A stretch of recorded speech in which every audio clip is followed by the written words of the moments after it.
तर आपण पाहू शकतो मित्रांनो, आज आपल्याकडे आलेले TVS ज्युपिटर नवीन व्हर्जन आहे गाडीचं, लेटेस्ट व्हर्जन. ही जी आपण सर्व्हिस करणार आहोत. ही जी पाठी आणि पाठीमागचं चाक आणि पुढचं चाक दोन्ही ग्रेसिंग करून घेतलेलं आहे, लायनर क्लीन करून घेतलेलं. आपण हिचा फिल्टर बॉक्स खोललेला आहे, दिसत असेल तुम्हाला. ही थ्रोटल बॉडी आहे.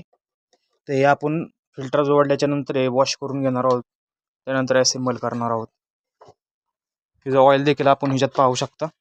नवीन गाडी आहे, ऑइल किती बसतं, काय काय प्रमाणात बसतं हे देखील आपण सांगणार आहोत पुढे व्हिडिओमध्ये. पद्धतीचा आतमध्ये फिल्टर निघालेला आहे. आपण एअर फिल्टर बॉक्स क्लीन केलेला आहे. आता हे आपण एअर फिल्टर देखील क्लीन केलेला आहे. आपण हे आता असेंबल करणार आहोत. आणि ह्याच्यामध्ये 700 ml ऑइल बसतं. तर आपण हे जे जुनं ऑइल दाखवणार आहोत आणि नवीन ऑइल टाकताना देखील दाखवणार आहोत.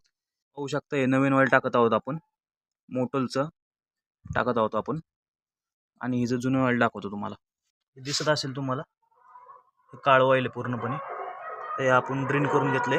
नवीन ऑइल आपण टाकत आहोत आता ह्याच्यामध्ये. पाहू शकता आपण, हिचं आपण गिअर ऑइल चेक केलं, गिअर ऑइल खूप खराब होतं.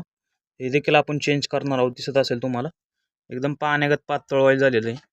हे आपण 90 नंबर गिअर ऑइल टाकणार आहोत त्याच्यामध्ये. आणि हे ऑइल पण खूप कमी आहे, तर हे आपण चेंज करणार आहोत.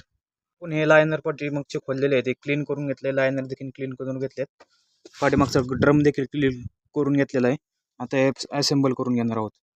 तर पाहू शकता, अशा पद्धतीने आपली ही गाडी फायनल झालेली आहे.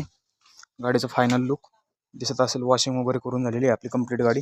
व्हिडिओ असेल तर लाईक करा, चॅनलला सबस्क्राईब करायला विसरू नका. गाडी कंप्लीट झालेली आहे. आणि अशाच नवनवीन माहितीच्या व्हिडिओसाठी चॅनलला आपल्याला सबस्क्राईब करायला विसरू नका. गाडी स्टार्ट देखील केलेली आहे आपण, एकदम स्मूथ गाडी झालेली आहे.